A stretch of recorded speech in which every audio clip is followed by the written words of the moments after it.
el príncipe de los predicadores, Charles Spurgeon. Narrado por Samuel Andrés Chaparro Sandoval.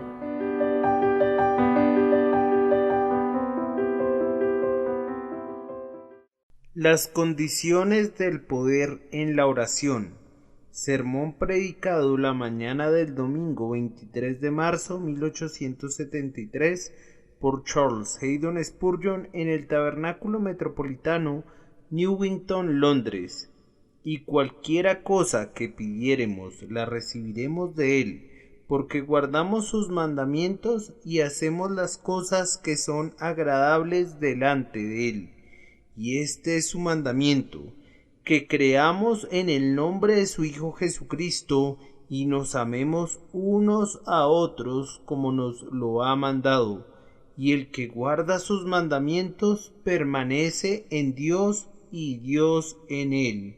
Y en esto sabemos que él permanece en nosotros por el Espíritu que nos ha dado. Primera de Juan capítulo 3, versículos 22 al 24. Pensé en predicarles esta mañana acerca de la importancia de la oración, teniendo el firme propósito de motivarlos para que oren por mí y por la obra del Señor en este lugar. En verdad, no creo que habría podido elegir un tema de mayor relevancia o uno que tuviera mayor peso para mi alma. Si me fuera permitido hacerles una petición, les haría esta. Por lo demás, hermanos, orad por nosotros. ¿De qué serviría nuestro ministerio sin la bendición divina? ¿Y cómo podríamos esperar la bendición divina a menos que la Iglesia de Dios la busque? Lo diré incluso con lágrimas. Hermanos, orad por nosotros. No restrinjan la oración, por el contrario, abunden en la intercesión, pues así, y solamente así, podrá crecer o simplemente sostenerse nuestro desarrollo como iglesia. Pero entonces se me ocurrió la pregunta: ¿pudiera haber algo en la iglesia que impida que nuestras oraciones tengan éxito? Esa es una pregunta indispensable que debe ser considerada con toda sinceridad, incluso antes de exhortarlos a la intercesión, porque hemos aprendido por el primer capítulo de Isaías que las oraciones de un pueblo impío se convierten pronto en abominaciones para Dios. Cuando extendáis vuestras manos, yo esconderé de vosotros mis ojos. Asimismo, cuando multipliquéis la oración, yo no oiré. Las iglesias pueden caer en un estado tal que incluso sus devociones se vuelven una iniquidad. Las fiestas solemnes son un fastidio para el Señor.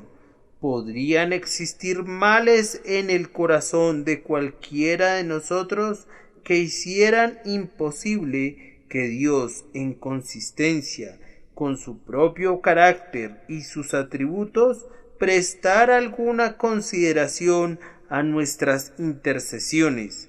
Si veneramos a la iniquidad en nuestros corazones, el Señor no nos escuchará. De acuerdo a nuestro texto, hay algunas cosas que son esenciales para el éxito de la oración. Dios oirá toda oración verdadera, pero hay ciertas cosas que el pueblo de Dios debe poseer, pues de lo contrario sus oraciones no darán en el blanco.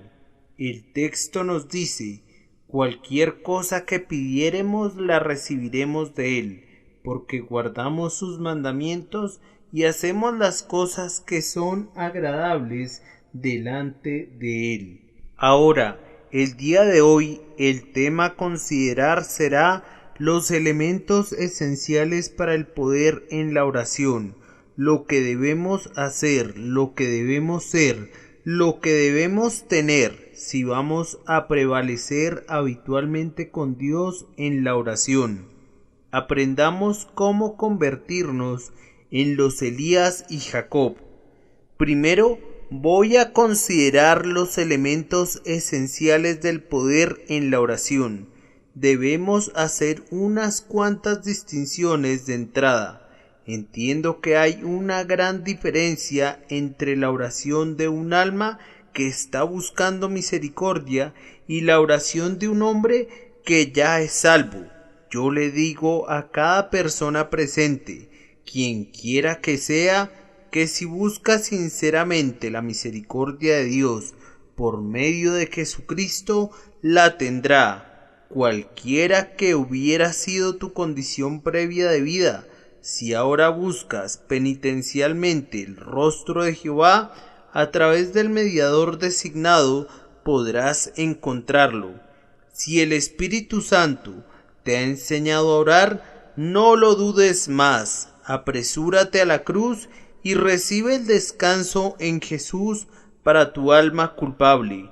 No cede ningún requisito previo para la primera oración del pecador, excepto la sinceridad. Pero tenemos que hablarles de manera diferente a quienes ya son salvos. Te has convertido ahora en miembro del pueblo de Dios, y aunque serás escuchado de igual manera que el pecador sería escuchado, y aunque encontraras diariamente la gracia necesaria como la que cada buscador recibe en respuesta a su oración, ahora eres un hijo de Dios y estás bajo una especial disciplina específica para la familia regenerada.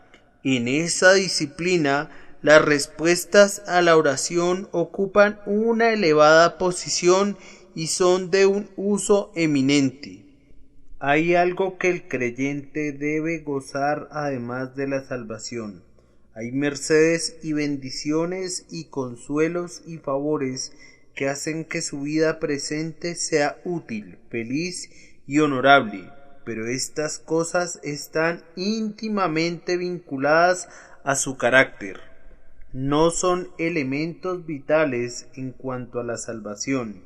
Lo vital es poseído por el creyente incondicionalmente, pues son condiciones del pacto, pero ahora nos estamos refiriendo a los honores y a las exquisiteces de la casa, que son otorgados o retenidos según sea nuestra obediencia como hijos del Señor. Si ustedes descuidan las condiciones que conllevan su Padre Celestial, no se las otorgará. Las bendiciones esenciales del pacto de la gracia permanecen sin condiciones. La invitación a buscar misericordia está dirigida a quienes no tienen idoneidad de ningún tipo, excepto su necesidad. Pero habiendo entrado a la familia divina como hombres y mujeres salvos, ustedes descubrirán que otras bendiciones selectas son otorgadas o denegadas de acuerdo a nuestra atención a las reglas del Señor para su familia. Para darles un ejemplo común, si algún hambriento estuviera a su puerta y les pidiera pan, ustedes se lo darían independientemente de cuál fuera su carácter. De la misma manera, le dan alimento a su hijo, independientemente de cuál sea su comportamiento. Ustedes no le negarán nada a su hijo que sea necesario para la vida. Nunca seguirán ningún curso de disciplina en su contra, como para negarle su necesario alimento o el vestido que le proteja del frío. Pero hay muchas otras cosas que su hijo podría desear y que ustedes le darían si es obediente, pero que no le darían si fuera rebelde con ustedes. Creo que eso ilustra la forma en que el gobierno paternal de Dios rige este asunto. Entiendan también que el texto se refiere no tanto a que Dios oirá de vez en cuando la oración de sus siervos, pues eso hará, aun cuando sus siervos anden extraviados de él, o cuando él oculta su rostro de ellos. Pero el poder en la oración expresado aquí es un poder continuo y absoluto con Dios, de tal manera que, para citar las palabras del texto, cualquiera cosa que pidiéremos la recibiremos. Para esta oración hay ciertos prerequisitos y elementos esenciales de los cuales tendremos que hablar ahora, y el primero es obediencia infantil. Cualquiera cosa que pidiéremos la recibiremos de él, porque guardamos sus mandamientos. Si estamos desprovistos de obediencia, el Señor podría decirnos lo que le dijo a su pueblo Israel: mas vosotros me habéis dejado y habéis servido a dioses ajenos, por tanto yo no os libraré más. Andad y clamad a los dioses que os habéis elegido. Cualquier padre les dirá que si él concediera la petición de un hijo desobediente, estaría estimulando la rebelión en la familia, y se tornaría imposible que pudiera gobernar su propia casa. Es a menudo pertinente que el padre le diga: hijo mío, ¿no escuchaste lo que te acabo de decir? Y por eso no puedo escuchar lo que tú me dices. No se trata de que el padre no le ame, sino que debido al amor a su hijo y por causa de ese amor se siente obligado a mostrar su disgusto denegando la petición de su vástago descarrío. Dios actúa con nosotros como deberíamos actuar con nuestros hijos contumaces, y si ve que vamos a caer en pecado y a transgredir, como parte de su amable disciplina paternal nos dice: cuando clames a mí, no daré cabida a tu petición. Cuando me supliques, no te oiré. No te destruiré, serás salvo. Tendrás el pan de vida y el agua de vida, pero no recibirás nada más. Los festines de mi reino te serán denegados, y no poseerás ninguna otra cosa, incluyendo el predominio especial de tu oración. El Salmo 81 nos revela que el Señor trata con su propio pueblo así: oh, si me hubiera oído mi pueblo, si en mis caminos hubiera andado Israel, en un momento habría yo derribado a sus enemigos y vuelto mi mano contra sus adversarios. Les sustentaría Dios con lo mejor del trigo, y con miel de la peña les saciaría. Vamos, si al hijo desobediente de Dios se le pusiera en sus manos la promesa: todo lo que pidiereis en oración, lo recibiréis, con seguridad pediría algo que lo apoyará en su rebelión. Pediría una provisión para sus propias lascivias y ayudas para su rebelión. Esto no puede ser tolerado nunca. ¿Acaso Dios favorecería nuestras corrupciones? ¿Acaso alimentaría las llamas de la pasión carnal? Un corazón obstinado tiene ansias de una mayor libertad para poder ser más obstinado. Un espíritu altivo anhela una elevación mayor para poder ser todavía más arrogante. Un espíritu holgazán pide una mayor quietud para poder ser más indolente, y un espíritu dominante pide más poder para gozar de mayores oportunidades para la opresión. Según es el hombre, así serán sus peticiones. Un espíritu rebelde ofrece oraciones orgullosas y obstinadas. ¿Acaso Dios oirá tales oraciones? No puede ser. ¿Nos dará lo que pidamos si guardamos sus mandamientos? Pero si nos tornamos desobedientes y rechazamos su gobierno, Él también rechazará nuestras oraciones y dirá: si anduviereis conmigo en oposición, yo también andaré con ustedes en oposición, con los difíciles de soportar. Yo me mostraré difícil de soportar. Felices seremos si por la gracia divina podemos decir con David: lavaré en inocencia mis manos, y así andaré alrededor de tu altar, oh Jehová. Esta no sería nunca una perfecta obediencia, pero sería al menos inocencia del amor al pecado y de la rebelión voluntaria contra Dios. Junto a esto hay otro elemento esencial para la oración victoriosa, es decir, reverencia infantil. Adviertan la siguiente frase: recibimos lo que pedimos porque guardamos sus mandamientos y hacemos las cosas que son agradables delante de él.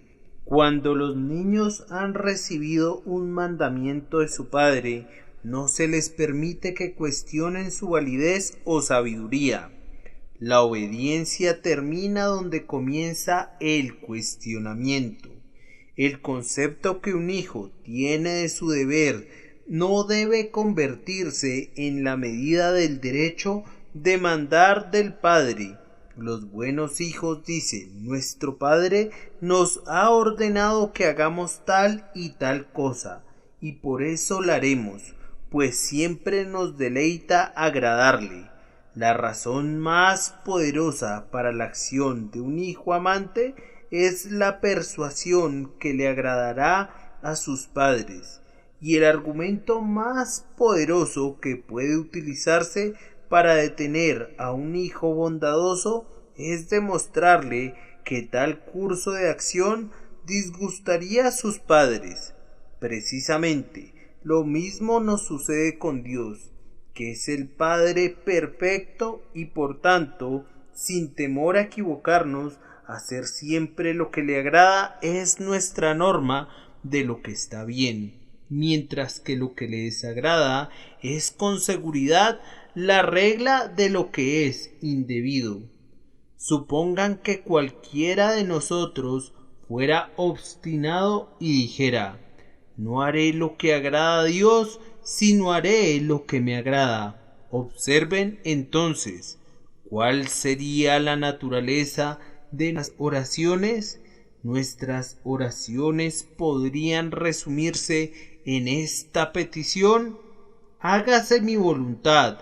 ¿Acaso podría esperar que Dios consintiera eso? ¿Acaso seremos señores no solamente de la heredad de Dios, sino señores del propio Dios? ¿Querrían que el Todopoderoso renunciara al trono para colocar allí a un altivo mortal? Si tuvieran a un hijo en su casa que no tuviera ningún respeto de ningún tipo por su padre, pero que dijera: quiero hacer en todo lo que se me venga en gana, si viniera a pedirles algo, ¿le concederían lo que pide? ¿Acaso le permitirían que les dictara su conducta y se olvidarían de la honra que debe guardarles? ¿Dirían ustedes: sí, mi querido hijo, yo reconozco tu importancia y serás el señor de la casa y obtendrás todo lo que pidas? ¿Qué clase de casa sería esa? Me temo que hay algunos hogares que son así, pues hay padres insensatos que permiten que sus hijos se conviertan en sus señores y de esta manera se fabrican una vara para sus propias espaldas. Pero la casa de Dios no tiene este ordenamiento. Él no escuchará a los hijos obstinados, pero sí los oirá en su enojo y les responderá con ira. Recuerden cómo escuchó la petición que hizo Israel pidiendo carne, y cuando la carne estaba todavía en sus bocas, se convirtió en una maldición para ellos. Muchas personas son disciplinadas cuando obtienen sus propios deseos, así como los rebeldes son llenados con sus propios artificios. Debemos tener una reverencia a Dios semejante a la de un niño, de tal forma que sintamos: Señor, si lo que yo te pido no te agrada, tampoco me agradaría a mí. Pongo en tus manos mis deseos para que tú los corrijas. Tacha cada petición que yo ofrezca y que no sea correcta. Y, Señor, agrega cualquier cosa que yo hubiera omitido, aunque no la hubiere deseado, aun si hubiera podido recordarla. Buen Señor, si yo debí haberla deseado, óyeme como si la hubiese deseado. No sea como yo quiero, sino como tú. Ahora yo creo que pueden ver que es este espíritu sumiso lo que es esencial para el predominio continuo de la oración ante Dios. Lo inverso es un impedimento seguro para la eficacia de la súplica. El Señor será reverenciado por quienes le rodean. Tienen que fijar su mirada en agradarle en todo lo que hagan y en todo lo que pidan, pues de lo contrario, Él no los mirará con favor. En tercer lugar, el texto sugiere la necesidad de una confianza infantil, y este es su mandamiento: que creamos en el nombre de su Hijo Jesucristo. En todas partes de la Escritura se habla de la fe en Dios como de algo necesario para una oración exitosa. Debemos creer que hay un Dios y que es galardoneador de los que le buscan, pues de lo contrario no habríamos orado del todo. En proporción a nuestra fe será el éxito de nuestra oración. Una regla vigente del reino es: conforme a vuestra fe os sea hecho.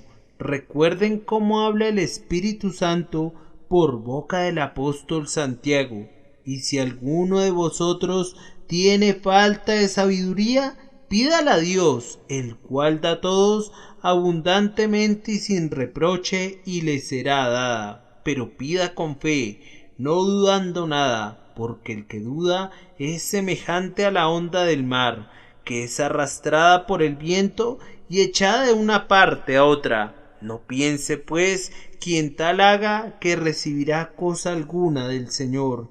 El texto habla de fe en el nombre de su Hijo Jesucristo, que entiendo que significa fe en su carácter manifiesto, fe en su evangelio, fe en la verdad concerniente a su sustitución y salvación, o puede significar fe en la autoridad de Cristo, de tal forma que cuando argumento con Dios diciendo: hazlo en el nombre de Jesús, quiero decir: haz por mí lo que habrías hecho por Jesús, pues estoy autorizado por Él a usar su nombre.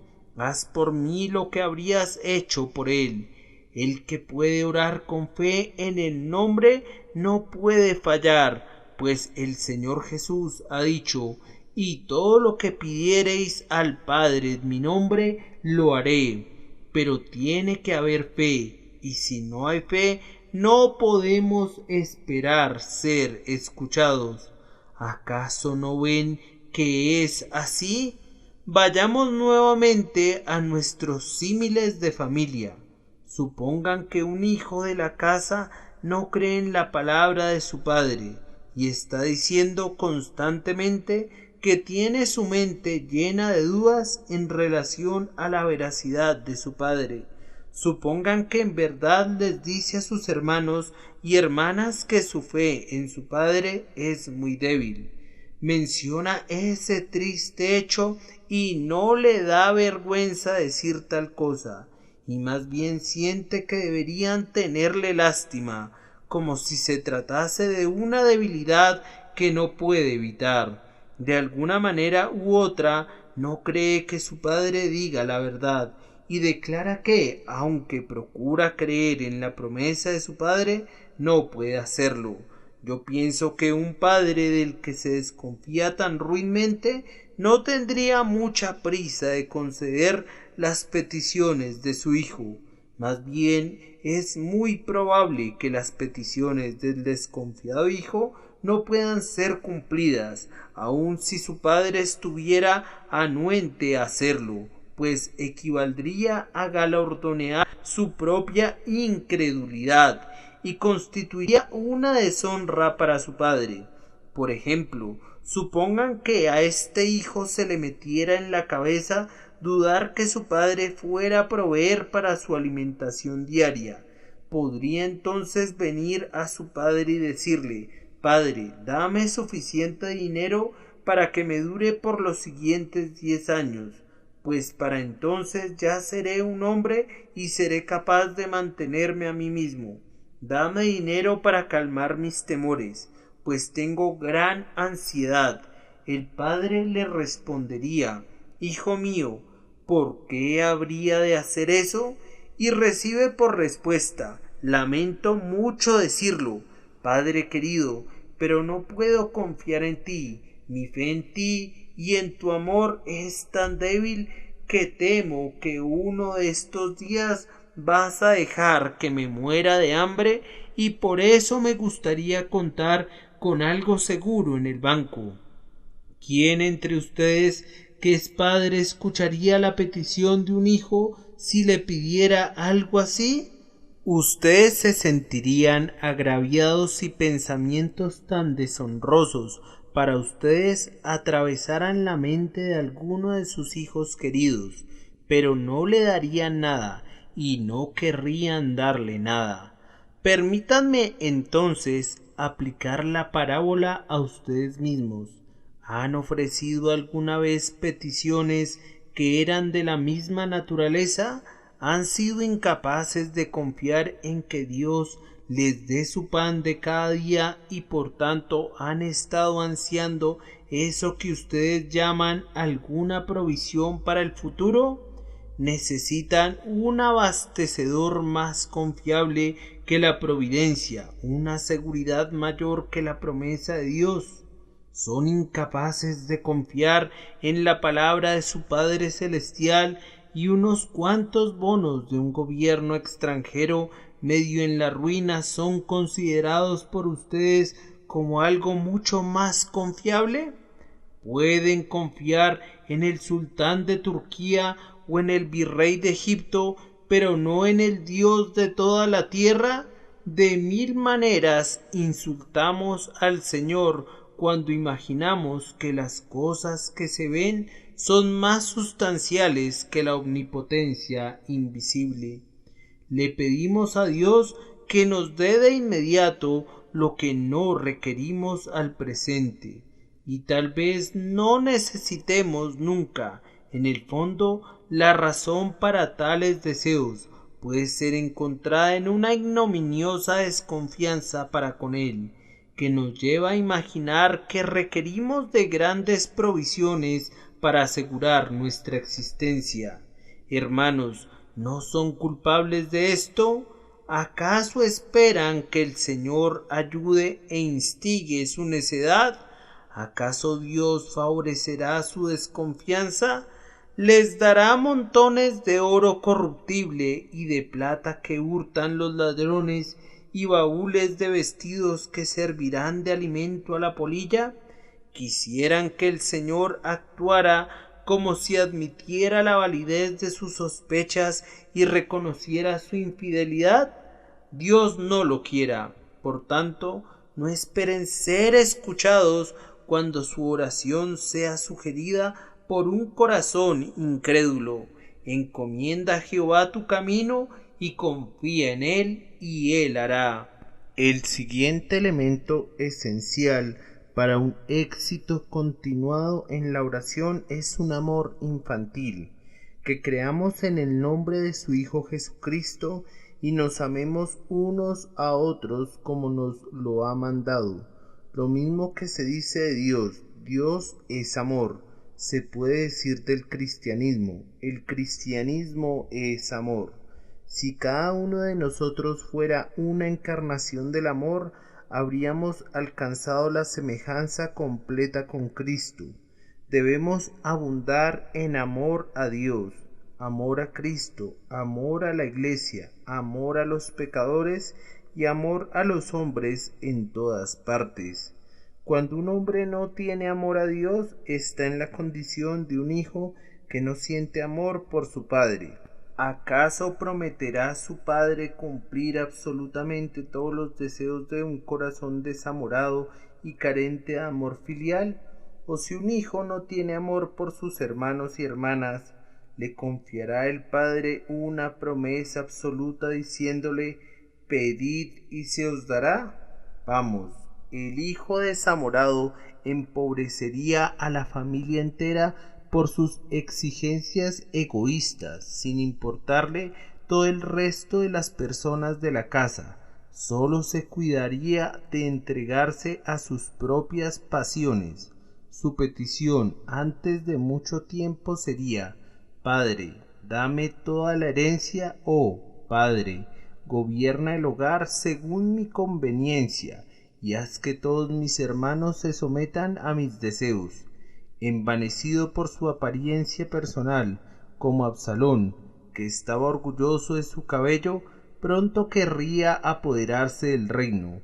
Pocas personas como José pueden vestir la túnica de diversos colores sin convertirse en tiranos de la casa. ¿Quién permitiría que un hijo pródigo se largara con todas las posesiones?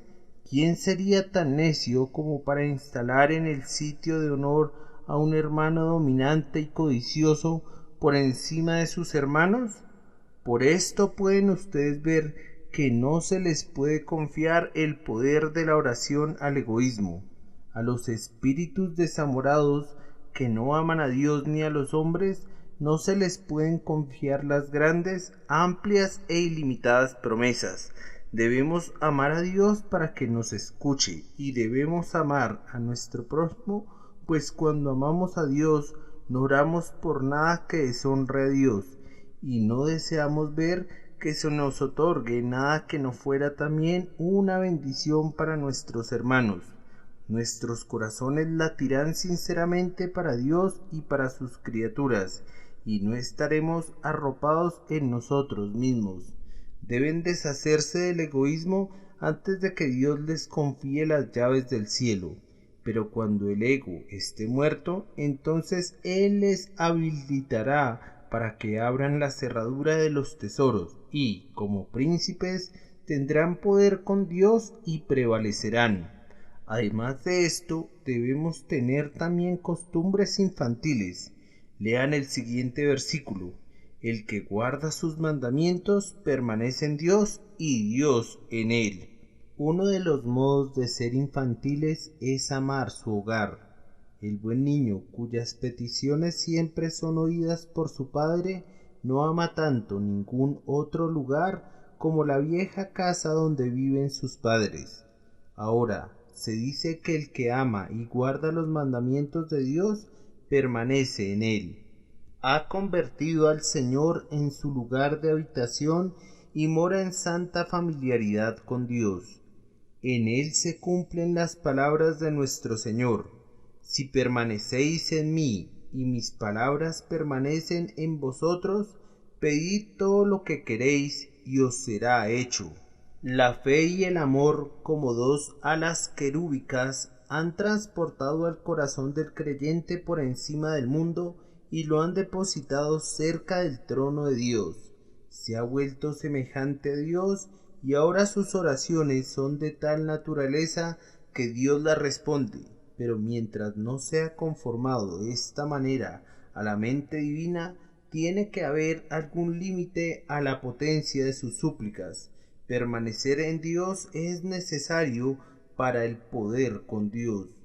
Supongan que alguno de ustedes tiene un hijo que dijera: Padre, no me gusta mi hogar, tú no me importas y no voy a soportar las restricciones de las reglas familiares. Voy a vivir con extraños. Pero fíjate, Padre, que voy a venir a ti cada semana y te voy a pedir muchas cosas y esperaré que tú me concedas lo que te pida. Vamos, si ustedes son capaces en lo más mínimo de ser cabezas de familia, dirían: hijo mío, ¿cómo te atreves a hablarme de esa manera? Si eres tan obstinado como para abandonar mi casa, ¿esperarías que yo cumpla tus órdenes?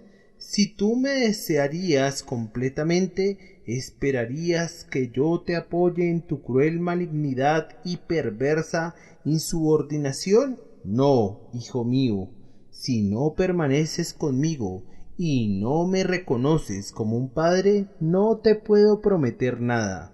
Y lo mismo sucede con Dios. Si permanecemos con Él y tenemos comunión con Él, nos dará todas las cosas. Si le amamos como debe ser amado y confiamos en Él como debemos hacerlo, entonces oirá nuestras peticiones. Pero si no lo hacemos, no es razonable que esperemos que nos oiga.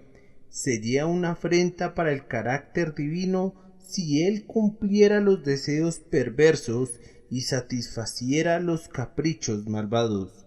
Deleítate asimismo en Jehová, y Él te concederá las peticiones de tu corazón. Pero si no te deleitas en Dios, y Él no es tu morada, no te responderá. Podrá darte pan de aflicción y agua de aflicción, y hacerte amarga la vida, pero ciertamente no te concederá lo que tu corazón desea. Algo más, pareciera por el texto que debemos tener un espíritu infantil, pues, y en esto sabemos que Él permanece en nosotros, por el espíritu que nos ha dado. ¿Qué es esto sino el espíritu de adopción, el espíritu que gobierna en todos a los hijos de Dios? Los obstinados que piensan y sienten y actúan de manera diferente a Dios no deben esperar que Dios se conforme a su manera de pensar y de sentir y de actuar. Los egoístas que son movidos por el espíritu de la altivez, los holgazanes que son motivados por el amor al ocio, no pueden esperar que Dios les conceda lo que quieran.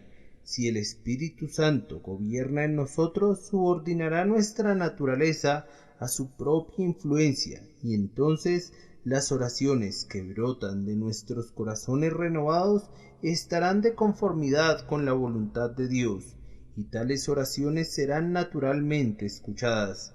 Ningún padre pensaría en escuchar a un hijo obstinado, a un hijo que dijera: yo sé que mi padre no desea que tenga esto, pero de todas maneras lo tendré. Vamos, como hombre adulto no querría ser doblegado por un mozalbete presuntuoso. ¿No concederá Dios aquello que pedimos cuando es contrario a su santa mente? No puede ser así. Tal posibilidad no es concebible. Que haya en nosotros el mismo pensamiento que hubo en Cristo Jesús, y entonces seremos capaces de decir: yo sabía que siempre me oyes. Pero debemos proseguir y ocupar nuestra atención durante unos cuantos minutos con otra sección del mismo tema. En segundo lugar, observaremos el poder de estos elementos esenciales. Si están en nosotros y están en abundancia, nuestras oraciones no pueden ser estériles o sin provecho. Primero, si tenemos fe en Dios, no hay duda de que Dios oirá nuestra oración. Si podemos alegar en fe el nombre y la sangre de Jesús, debemos obtener respuestas de paz. Pero 1000 objeciones son sugeridas. Supongan que estas oraciones tengan que ver con las leyes de la naturaleza. Entonces los científicos estarían en contra nuestra. ¿Cómo? Yo me gloriaré en darles a estos científicos espacio suficiente, y casi diría darles suficiente cuerda. Yo no sé de ninguna oración digna de ser dicha que no entre en contacto con alguna ley natural y de otro tipo, y sin embargo creo que las oraciones son escuchadas. Se dice que Dios no cambiará las leyes de la naturaleza por nosotros, y yo replico: ¿quién dijo que lo haría? el Señor tiene formas de responder a nuestras oraciones, independientemente de obrar milagros o suspender las leyes. Él solía responder la oración por medio de milagros, pero como les he dicho a menudo, esa parece una forma más burda de lograr su propósito. Es como detener una gran máquina por un resultado pequeño, pero Él sabe cómo lograr sus fines y oír nuestras oraciones por medios secretos que desconozco. Tal vez haya otras fuerzas y leyes que ha dispuesto para que actúen justo en determinados momentos cuando la oración también actúa, leyes tan fijas y fuerzas tan naturales como aquellas que nuestros estudiosos científicos han sido capaces de descubrir. Los hombres más sabios desconocen muchas de las leyes que gobiernan el universo. Es más, solo conocen una pequeña proporción de esas leyes. Nosotros creemos que las oraciones de los cristianos son una parte de la maquinaria de la providencia, dientes de la grandiosa rueda del destino, y cuando Dios guía a sus hijos a orar, ya ha puesto en movimiento una rueda que tiene que producir el resultado solicitado, y las oraciones ofrecidas se están moviendo y son parte de esa rueda. Si solo hay fe en Dios, Dios tiene que oír la oración o dejaría de existir y cesaría de ser veraz. El versículo anterior al texto dice: si nuestro corazón no nos reprende, confianza tenemos en Dios y cualquiera cosa que pidiéremos la recibiremos de Él. La confianza infantil nos conduce a orar como nadie más podría hacerlo. Hace que el hombre ore por cosas grandes que nunca habría pedido si no hubiese aprendido esta confianza, y lo lleva a orar por pequeñas cosas que muchas personas tienen miedo de pedir, porque todavía no han sentido para con Dios la confianza de los niños. A menudo he pensado que se requiere mayor confianza en Dios para pedirle algo pequeño que para pedirle cosas grandes. Nos imaginamos que nuestras cosas grandes son un poco más dignas de la consideración de Dios, aunque en verdad son muy pequeñas para Él. Y luego nos imaginamos que nuestras cositas son tan irrelevantes que sería casi un insulto traerlas delante de Él. Por el contrario, deberíamos saber que lo que es muy grande para un hijo podría ser muy poca cosa para su padre, y sin embargo el padre no mide esa cosa desde su propia perspectiva, sino desde la perspectiva del hijo. El otro día oíste llorar amargamente a tu pequeñito. Su madre lo llamó y le preguntó qué le dolía. Era una astilla clavada en su dedo. Bien, eso era algo sin mayor importancia, y no necesitaste llamar a 3 cirujanos para que extrajeran la astilla, ni sonar la alarma en la prensa pública. Traes una aguja y pronto está resuelto. Oh, pero qué cosa tan grande fue para el pequeño sufriente, mientras estaba parado allí con los ojos llenos de lágrimas de angustia. Era un gran motivo de preocupación para él. Ahora, ¿acaso se le ocurrió a ese niño que su dolor era algo demasiado pequeño para que su madre lo ayudara? Para nada. ¿Para qué son los padres y las madres sino para atender las pequeñas necesidades de sus hijitos? Y Dios nuestro Padre es un buen Padre. Él se compadece de nosotros como los padres se compadecen de sus hijos y condesciende con nosotros. Él cuenta el número de las estrellas y a todas ellas llama por sus nombres, y también sana a los quebrantados de corazón y venda sus heridas. El mismo Dios que enciende al sol ha dicho: no apagaré el pábilo que humeare. Si ustedes tuvieran confianza en Dios, traerían delante de Él sus cosas grandes y sus cositas, y nunca defraudará su confianza, pues Él ha dicho que la confianza en Él no será avergonzada ni afrentada por todos los siglos. La fe tendrá éxito. Pero además el amor tendrá éxito también. pues ya hemos visto que el hombre que ama en el sentido cristiano está en armonía con Dios. Si limitan su amor a su propia familia, no deberían esperar que Dios le responda, pues no tomará en cuenta las oraciones reducidas a ese círculo. Si un hombre ama a su pequeño yo propio y espera que la cosecha de trigo de todas las demás personas se pierda para que su producto alcance un mayor precio, ciertamente no puede esperar que el Señor esté de acuerdo con ese egoísmo malvado. Si un hombre tiene suficiente corazón para abrazar a todas las demás criaturas de Dios con su afecto, mientras sigue orando especialmente por la familia de la fe, sus oraciones serán acordes con la mente divina. Su amor y la bondad de Dios corren lado a lado. Aunque el amor de Dios es como un potente río caudaloso y el suyo es como un arroyuelo semiseco, ambos corren en la misma dirección y llegarán al mismo destino. Dios oye siempre las oraciones de un hombre amoroso, porque esas oraciones son las sombras de sus propios decretos. Además, el hombre de obediencia es el hombre a quien Dios oye, porque su corazón obediente le conduce a orar humildemente y con sumisión, pues siente que su más elevado deseo es que la voluntad del Señor sea hecha. Por esta razón, el hombre de obediente corazón ora como un oráculo. Sus oraciones son profecías. ¿Acaso no es uno con Dios? ¿Acaso no desea y pide exactamente lo que Dios quiere? ¿Cómo podría no dar en el blanco una flecha disparada por tal arco? Si tu alma está sintonizada con el alma de Dios, desearás los propios deseos de Dios.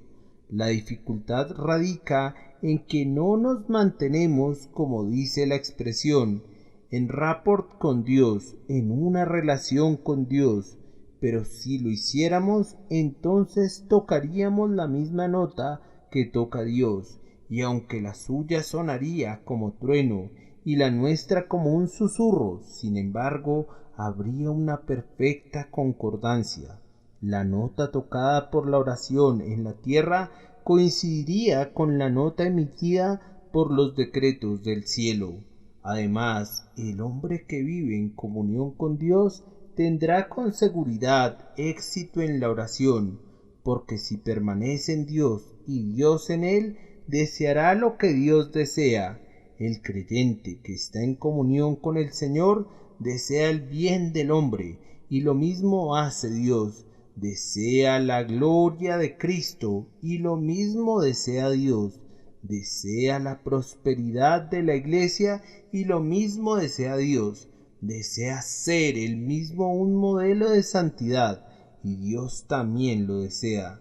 Si ese hombre tuviera en cualquier momento un deseo que no es conforme a la voluntad de Dios, sería el resultado de la ignorancia, viendo que el hombre es solo un hombre y no Dios, y aun en su mejor situación se equivoca, pero él subsana este defecto por la vía de la oración, que siempre tiene este agregado al final: Señor, si he pedido algo en esta oración que no se acorde con tu mente, te suplico que no me oigas, y si algún deseo que te haya expresado, aunque sea el deseo que arde en mi pecho por encima de todos los demás deseos, es uno que no es recto a tus ojos, no me tomes en cuenta. Padre mío, pero en tu infinito amor y compasión, haz algo mejor por tu siervo de lo que tu siervo sabe pedir.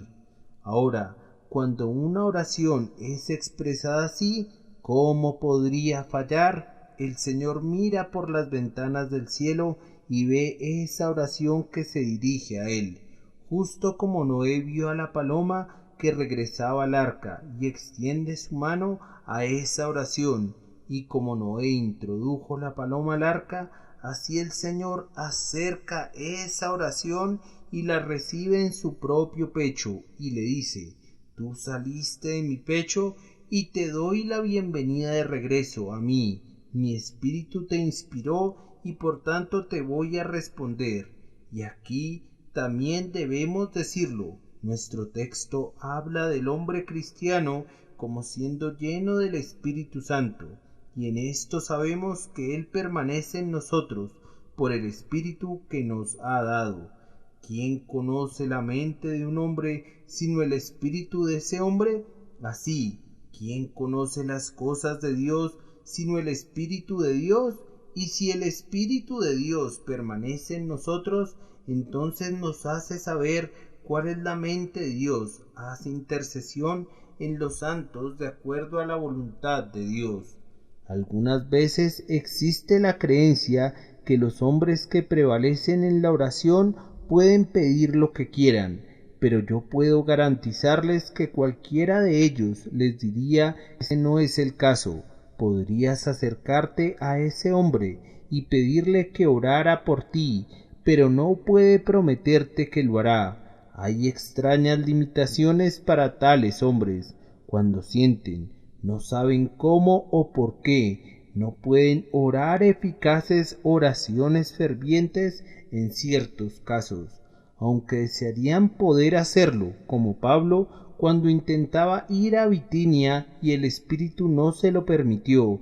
Así hay peticiones que nosotros naturalmente presentaríamos, pero estamos atados en el Espíritu. Aparentemente podría no haber nada objetable acerca de la oración, pero el secreto del Señor está con aquellos que le temen, y Él da insinuaciones secretas acerca de cuándo y dónde sus elegidos pueden tener esperanza de prevalecer. Él te da la promesa que oirá tu oración de fe, siendo tú un hombre que camina con Él, lleno de su espíritu, pero al mismo tiempo Él no te da fe acerca de todo lo que cualquier persona quiera poner delante de ti. Al contrario, Él te da una discreción, un juicio y una sabiduría, y el Espíritu hace intercesión en los santos de acuerdo a la voluntad de Dios. Pienso que de esta manera he expuesto la doctrina muy claramente. Ahora unos cuantos minutos de aplicaciones prácticas, como solían decir los viejos puritanos. Yo solo aspiro a que nos sirvan de aplicación a muchos de nosotros. La primera consideración es que necesitamos orar pidiendo una gran bendición como iglesia. Yo creo que activaría sus peticiones si les dijera que tenemos la intención de orar para que Dios envíe una bendición a la iglesia en general. Muy bien, ¿contamos con los elementos esenciales para el éxito? ¿Creemos en el nombre de Jesucristo? Bien, yo creo que sí. No creo que se pueda encontrar alguna falla en la rectitud de nuestra fe. Aunque mucho debe ser confesado acerca de su debilidad, prosigamos a la siguiente pregunta. ¿Estamos llenos de amor hacia Dios y hacia nuestro prójimo? El doble mandamiento es que creamos en el nombre de Jesucristo y que nos amemos los unos a los otros. ¿Nos amamos los unos a los otros? ¿Caminamos en amor? No hay ninguno de nosotros que sea perfecto en eso. Voy a comenzar la confesión reconociendo que no soy lo que debería ser en ese respecto. Que la confesión se difunda por toda la iglesia y que cada uno piense cuán a menudo hemos hecho cosas desmoradas y hemos pensado cosas desamoradas y hemos dicho cosas desamoradas y hemos prestado atención a la murmuración desamorada. Y no hemos extendido una mano amorosa cuando debíamos prestar ayuda, y más bien hemos empujado con nuestra mano sin amor al hombre que estaba cayendo. Si en la iglesia de Dios hay una falta de amor, no podemos esperar que la oración sea oída, pues Dios dirá: me piden prosperidad, ¿para qué? Para agregar más personas a una comunidad que no tiene amor para consigo misma. Me piden conversiones. ¿Cómo? Para atraer más personas para que se unan a una comunidad que no tiene amor. ¿Esperan que Dios salve a pecadores que ustedes no aman y que convierta almas que a ustedes no les preocupan en lo más mínimo? Nuestro amor debe acompañar a las almas a Cristo, pues, bajo la influencia del Espíritu Santo de Dios, el gran instrumento para la conquista del mundo es el amor. Y si los cristianos aman más que los musulmanes y que los judíos, conquistarán a los musulmanes y a los judíos. Y si muestran menos amor, los musulmanes y los judíos los conquistarán. La espada del Espíritu, que es la palabra de Dios, es el arma principal, y le sigue el comportamiento amoroso y la conversión generosa de los cristianos hacia sus semejantes. ¿Cuánto amor tenemos? O más bien debemos preguntar, ¿qué tan poco amor tenemos? La siguiente pregunta es, ¿estamos haciendo lo que es agradable delante de Dios? No podemos esperar respuestas a la oración si no lo estamos haciendo. Háganse todos la pregunta, que cada miembro de la iglesia especialmente responda esa pregunta. ¿Has estado haciendo últimamente lo que te gustaría que viera Jesucristo? ¿Está tu casa ordenada de tal manera que agrade a Dios? Supón que Jesucristo visitara tu casa esta semana, inesperadamente y sin ninguna invitación. ¿Qué pensaría de lo que habría de ver? O dirá alguno, yo sé que fulano de tal actúa muy inconsistentemente. Amigo, te pido que pienses en ti. Ese es el punto. Corrígete a ti mismo. A menos que los miembros de la Iglesia de Dios hagan lo que es agradable a sus ojos, trancan la puerta para que no entre el crecimiento. Impiden que las oraciones de la Iglesia tengan éxito. ¿Quién desea ser el hombre que entorpezca el camino del crecimiento de la Iglesia de Dios debido a la inconsistencia de su conducta? ¿Quién será culpable de algo así? Que Dios perdone a algunos de ustedes. Podríamos hablar de algunos incluso llorando, pues aunque profesan ser seguidores de Cristo, son tan inconsistentes que no son amigos sino enemigos de la cruz de Cristo. La siguiente pregunta es, ¿permanecemos en Dios? El texto dice que si guardamos sus mandamientos, Dios permanece en nosotros y nosotros en Él. ¿Es así? Quiero decir, durante el día, ¿pensamos en Dios? ¿En nuestro negocio permanecemos todavía en Dios?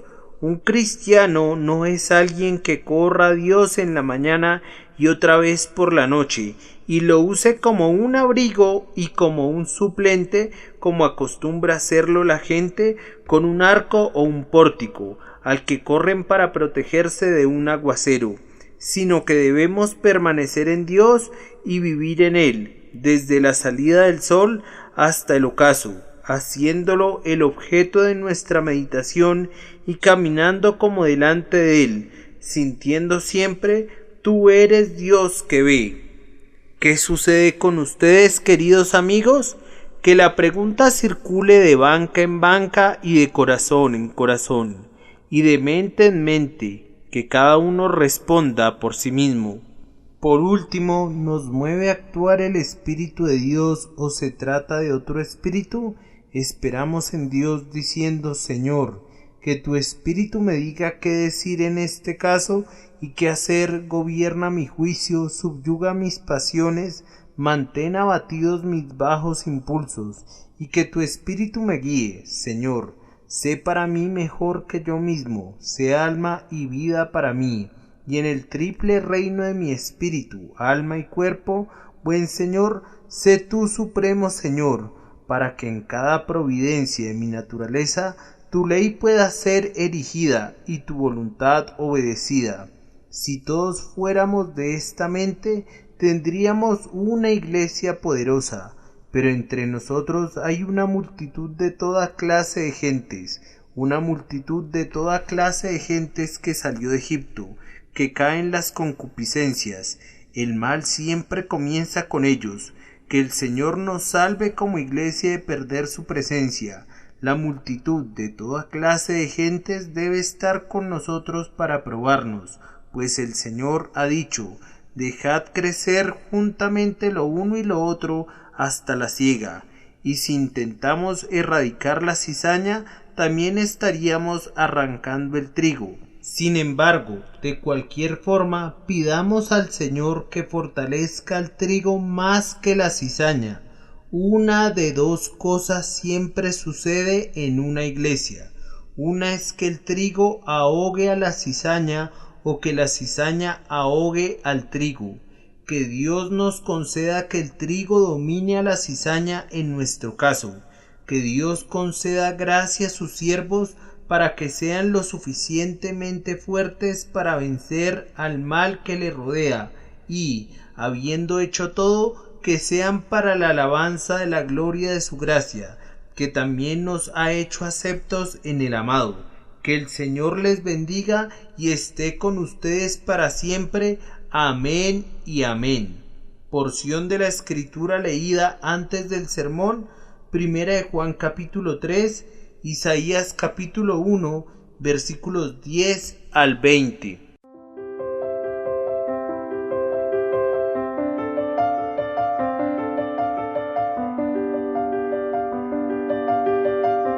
El príncipe de los predicadores, Charles Spurgeon. Narrado por Samuel Andrés Chaparro Sandoval.